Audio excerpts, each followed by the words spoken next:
Press the Lord. तो मेरे प्रियो, आप सबको जय मसीह की। पिता परमेश्वर आप सबको सुंदर जीवन की आशीष दे। तो मेरे प्रियो, आज हम इस वीडियो में बताने वाले हैं कि कैसे प्रभु यीशु मसीह ने हवा के रूप में आकर अपने दास पतरस को डूबती हुई नाव से बचाया। प्रियो, इस घटना का वर्णन मरकुस और यूहन्ना और मत्ती अध्याय में देखने को मिलता है। सबसे पहले तो मैं बता दूं प्रियो कि परमेश्वर पर विश्वास करने वाले लोग कभी नाश नहीं होते, वो चाहे कितना भी बड़ी मुसीबत क्यों ना हो, क्योंकि उनके वचनों में लिखा है कि परमेश्वर ने जगत से ऐसा प्रेम किया कि उसने अपने इकलौता पुत्र यीशु को कुर्बान कर दिया, ताकि जो कोई विश्वास करे वह नाश ना हो बल्कि अनंत जीवन पाए। आमीन।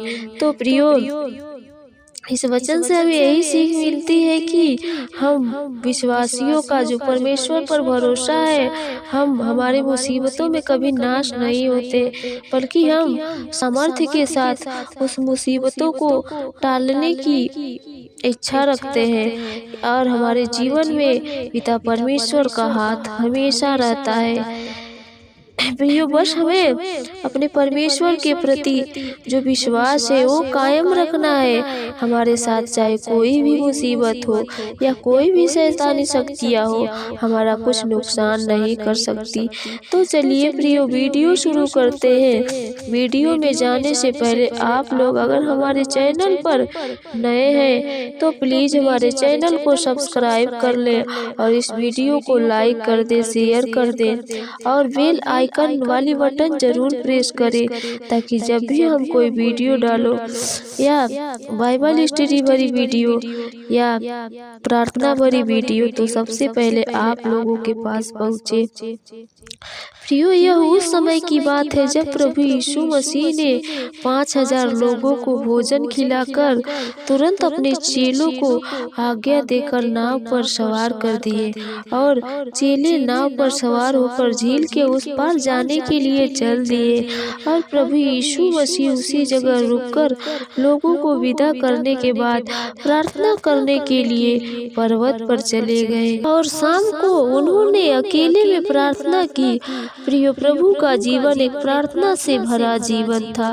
प्रभु ने ज्यादा से ज्यादा समय परमेश्वर की स्तुति में व्यतीत किए और प्रियो, प्रभु यीशु मसीह रात में परमेश्वर के साथ प्रार्थना द्वारा बातें करते थे और वह दिन में लोगों की सेवा करते थे और प्रभु के वचनों का प्रचार करते थे कि पापी लोग भी परमेश्वर का मार्गदर्शन कर सके, उनके बताए हुए आज्ञाओं के अनुसार चलकर अपने जीवन को सफल बना सके। प्रियो, हम अपने जीवन में कितना भी व्यस्त क्यों न हो, लेकिन हमें प्रभु के प्रार्थना के समय निकालना जरूरी है, क्योंकि प्रियो, हम कभी कभी अपने काम में इतना व्यस्त हो जाते हैं कि प्रार्थना करना भी भूल जाते हैं और हम उसी समय से घोर अंधकार संकट में पड़ने लगते हैं। प्रियो, इस बात का उदाहरण हम बाइबल में देखेंगे कि जब प्रभु के चेलों की नाव जब झील के बीच गई तो वह हवा की लहरों से डगमगाने लगी।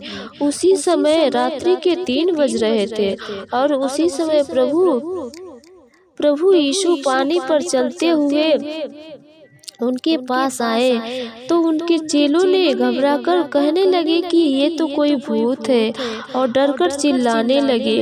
प्रियो, जो प्रभु दिन रात चेलों के साथ है वह प्रभु को पहचान नहीं पाए।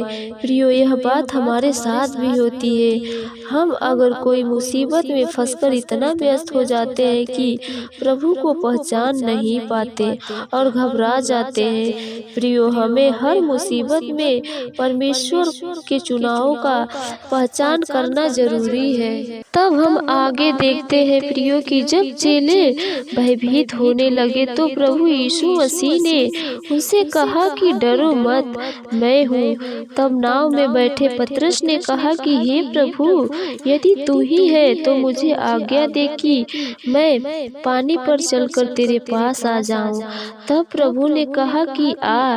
तो पतरस ने प्रभु की ओर ध्यान करते हुए पानी पर चलने लगा, और जब उसने देखा कि हवा तेज हो गई और लहरें उठने लगी तो वह डर गया और डूबने लगा और चिल्लाने लगा कि हे प्रभु, मुझे बचा।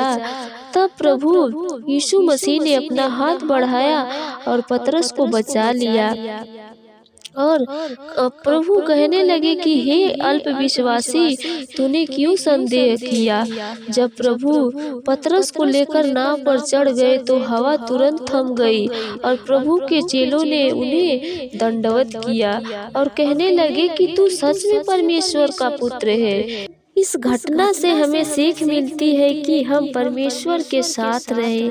प्रियो, इस घटना में सब चेलों को छोड़कर बस पतरस ने प्रभु पर विश्वास किया और आज्ञा मांगी और पानी पर चलने लगा।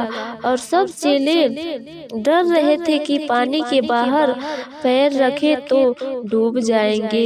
इस अध्याय में हम पतरस के ही साहस को देखते हैं कि वह नाव के बाहर चलने के लिए कैसे तैयार हो गया। ऐसे ही हम भी प्रियो अपने मुसीबत से डरकर प्रभु के पास जाना ही नहीं चाहते। प्रियो, जैसे पतरस ने प्रभु के पास जाने के लिए आज्ञा मांगी और प्रभु ने उसे अपने पास आने की आज्ञा दी। प्रियो, पतरस प्रभु की वचन सुनकर विश्वास किया और पानी पर चलने लगा और प्रभु की ओर बढ़ने लगा। प्रियो, यहाँ हमें सीख मिलती है कि वचनों पर चलना कठिन नहीं है। जब प्रभु के वचनों पर विश्वास करके उस पर चलते हैं तो हम परीक्षा में कभी नहीं गिरेंगे। प्रियो, यहाँ हमें सीख मिलती है कि वचनों पर चलना कठिन नहीं है। जब प्रभु के वचनों पर विश्वास करके उस पर चलते हैं तो हम परीक्षा में कभी नहीं गिरते हैं। प्रियो, परमेश्वर का वचन ही हमें समुद्र जैसे विशाल परीक्षाओं से गिरने से बचाता है और हमारे जीवन को कामयाब जीवन बनाता है। प्रियो, यदि हम प्रभु पर पूरे तन मन के साथ विश्वास करते हैं तो प्रभु का कहा गया एक एक शब्द हमारे जीवन को सफल बनाता है।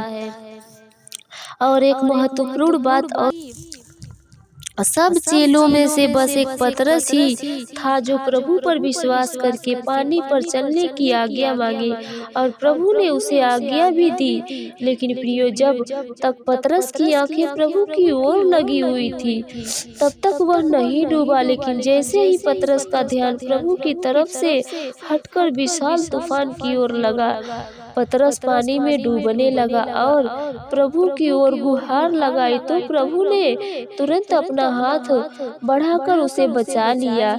ऐसे ही प्रियो, हमारे जीवन में भी होता है कि जब तक हमारे जीवन की आंधी तूफान जैसी परीक्षाएं में हम प्रभु पर विश्वास करते हैं या ध्यान लगाए रहते हैं, तब तक हम उन विशाल मुसीबतों में स्थिर रहते हैं। लेकिन जैसे ही हमारा ध्यान प्रभु की ओर से हटकर उन विशाल मुसीबतों पर लगने लगता है तो हम मुसीबत भरी परीक्षाओं में गिर जाते हैं। प्रियो, जब भी हमारे जीवन में कोई बड़ी मुसीबत या दुख तकलीफ आए तो हमें उन मुसीबतों या दुख तकलीफों को नहीं देखना है। बस हमें प्रभु पर विश्वास रखना है कि प्रभु हमारे साथ है। हमारे मुश्किल घड़ी में प्रभु हमारे साथ रहेंगे और हमें हर मुसीबतों से बचाएंगे। प्रियो, जब तक हम अपना ध्यान प्रभु की ओर किए रहेंगे तब तक हम हर दुख, हर तकलीफों का सामना कर सकेंगे। लेकिन प्रियो, जैसे ही हमारा ध्यान प्रभु की ओर से हटता है वैसे ही सारी मुसीबतें हमें चारों तरफ से घेर लेती है। जैसे कि पतरस का प्रभु की ओर से ध्यान हटा तो वह पानी में डूबने लगा, वैसे ही हम भी हर मुसीबतों में डूबने लगते हैं। लेकिन प्रियो, हमें परमेश्वर का धन्यवाद करना चाहिए कि अगर हम मुसीबतों में डूबने लगते हैं तो प्रभु को हम याद करते हैं, जो हमें हमसे असीम प्रेम करता है, जो हमारी सहायता के लिए हमेशा तैयार रहता है। क्योंकि प्रभु के वचनों में भी लिखा है कि मैं तो अपनी आंखें पर्वतों की ओर उठाऊंगा, मुझे सहायता कहाँ से मिलती है। सहायता तो मुझे परमेश्वर की ओर से मिलती है, जो आकाश और पृथ्वी का करता है। प्रियो, हमारी सहायता के लिए परमेश्वर हमेशा तैयार रहते हैं। बस हमें सच्चे हृदय के साथ परमेश्वर को पुकारना है, वो हमारी मदद जरूर करेंगे। जैसे ही उन्होंने पतरस को डूबने से बचाया, वैसे ही आपको और हमें विशाल मुसीबतों से बचाएंगे और हमारे जीवन को एक सफलमय जीवन बनाएंगे। आशा करती हूँ प्रियो कि आप लोगों को इस घटना से सीख मिली होगी कि प्रभु पर विश्वास करने वाले लोग मुसीबतों में कभी डूबते नहीं हैं, बल्कि उन मुसीबतों का डटकर सामना करते हैं। तो प्रियो, आप सबको जय मसीह की। आमीन।